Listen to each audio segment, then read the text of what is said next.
Përshëndetje të gjithëve. Po bëj një video, ndoshta kjo mund të jetë video e fundit, sepse siç e keni parë në për lajmet e kudo, po çarkullon dhe TikToku nesër kanë thënë që do mbyllet. Thjesht unë dua të them diçka. Duke qenë se unë jam një nën me 4 fëmijë të vegjël, dhe duke qenë se unë nga kjo qeveri nuk ka marrë kur një përkrahje apo një ndihmë ekonomike, qoftë prej 30 apo 50.000 lekësh në muaj, për vetëm në arsye sepse unë kam një makinë në shtëpi. Duke qenë se unë kam një makinë në shtëpi, gjethaja e fikut, Edi, nuk më ka dhënë ndihmën ekonomike sepse ka makinën. Dhe duke qenë se unë kam makinën, unë e kam mundësinë dhe s'kam nevojë për ndihmë ekonomike. Mua makina më është dashur sepse unë jam me 4 fëmijë të vegjël dhe mua fëmijët më smurën natën, mund dal të bëj blerje. Çdo familje i duhet një makinë në shtëpi. Disa e kanë mundësinë për ta pasur një, disa kanë mundësinë për pasur të më shumë, disa nuk kanë mundësinë fare. Me sakrifica ka mundur dhe e kam bler një makinë. Dhe në momenti që unë e kam një makinë, qeveria mua nuk më ka përkrahur, nuk më ka dhënë asnjë lloj përkrahje.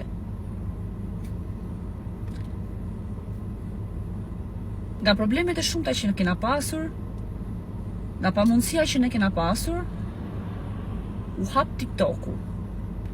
Dhe unë, dhe si shumë familje të tjera shqiptare, gjetëm një zgjidhje.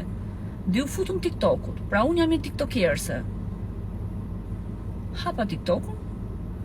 Nga suportimi i fortë që kam pasur nga shumë shqiptar, që duhet ju falenderoj të gjithë dhe i rujti malli Zot, dhe të gjitha të mira u afalti malli Zot, u ashtoft Zoti me të mira në jetën tuaj dhe në familjen tuaj, ato të mirë që keni bërë ndaj meje dhe suportin që keni dhënë tek unë e tek familja ime. Unë kam pasur disa të ardhura që realisht më kanë ndihmuar shumë. Është vendosur që TikToku do mbyllet nesër, dhe duke qenë se TikToku nesër do mbyllet, se kështu ka vendosur Edvin Rama, unë kam një pyetje. Ai ndoshta nuk do ta shohë fare dhe as nuk pret që ta shohë ai, sepse ai është shumë i zënë duke menaxhuar pjesën e zgjedhjeve.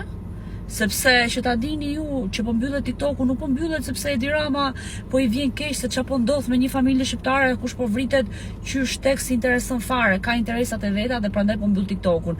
Arsyeja që ai do mbylli TikTokun është sepse gjatë kohës së zgjedhjeve, ato vjedhje që do bëj ai, ato pisliqe që do bëj ai, ato budalliqe që do krijoj ai dhe partia e vet, nuk do që dalin në rrjetet sociale, i cili është një platformë si TikToku, ku jep mundësinë që të shikojnë shumë njerëz edhe të shohin se çfarë bëhet. Duke qenë se videot shkojnë shumë virale, normale që nuk është në favorin e tij, edhe ai e ka vendosur që të mbyll TikTokun.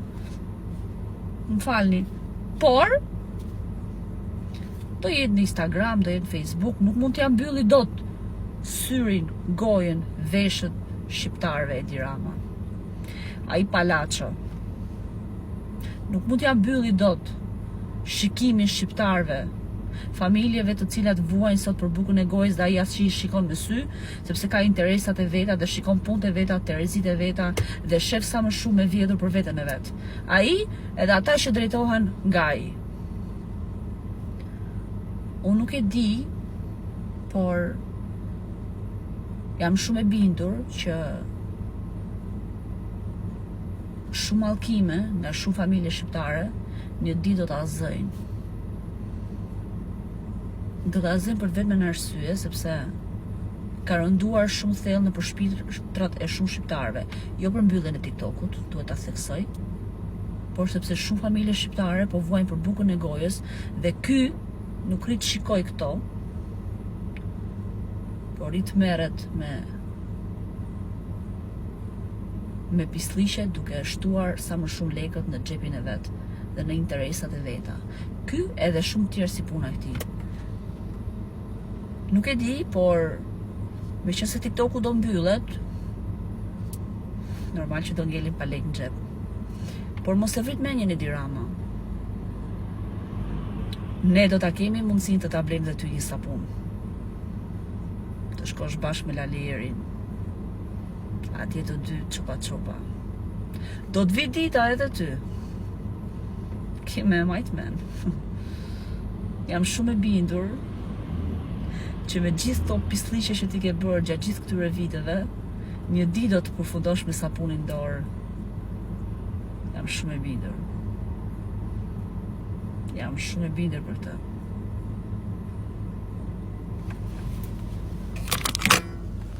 Ne shqiptarët jemi shumë të fortë dhe kemi një kohë shumë të fortë. Dhe ne kur nuk tutemi, kur nuk ulemi dhe kur nuk dorëzohemi. Dhe unë jam një ndër ato që nuk tutem, nuk ulem, nuk dorëzohem. Dhe pse jam një nën me 4 fëmijë të vegjël, dhe pse kam shumë të pamundur që t'i rris me kushte shumë të mira ashtu siç po rrit ti fëmijët e tu, sepse ky fat është për mua. Dhe pse qeveria, dhe pse unë kam gjetur një mundësi për të bërë një lek dhe qeveria ma heq këtë të drejtë që unë të bëj ato lek. Pa me raket Edi Rama. Ta kulupuçat e mi të vegjël do rriten një ditë. Dhe ti do plakesh. Si është jeta. Ju ftoj gjithëve ta bëni sa më shumë like të video. Sepse ne do shifemi shumë shpejt prapë. Edi Rama mund të mbylli TikTokun, po jo të drejtën tonë fjalës. Mua do më keni në çdo miting që do bëhet, mua do më keni në çdo protest që do bëhet, mua do më keni çdo vend ku do jetë kundra Ramës. Unë do jem atje në krye. Sepse unë nuk e braktis vendin tim për Edi Ramën.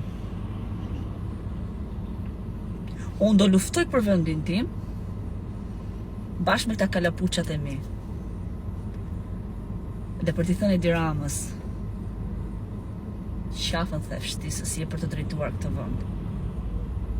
E ardhmja duhet jetë në duart të mira, në duart të sigurta për mua dhe për fëmijët e mi. Dhe jo ky palaço i cili do vetëm hijen e vet. Se as familjen e vet nuk e don, as fëmijët e vet nuk i don. As fëmijët e vet nuk i don. Do doja të thoja një fjalë tjetër, por nuk po e them, përveç fjalës që je shumë kryshkurve.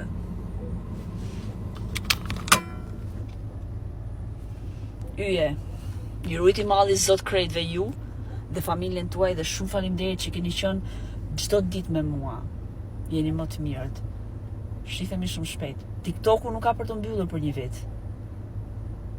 Edi Rama thash dhe njërë, nuk na e mbyll dot të drejtën e fjalës.